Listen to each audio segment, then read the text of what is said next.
और उसके साथ साथ आयुर्वेदिक काढ़े का सेवन भी करें।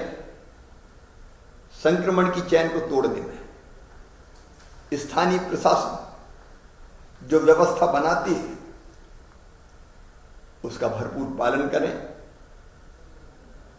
एक बार मैं फिर निवेदन करना चाहता हूं, अनलॉक में बढ़ती हुई गतिविधियों के कारण संक्रमण का खतरा बढ़ा है और इसको तत्काल रोकने के लिए अगर हमने कदम नहीं उठाए तो हम न केवल अपने आप को, अपने परिवार को, गांव को, शहर को, अपने प्रदेश को बड़े संकट में डालेंगे।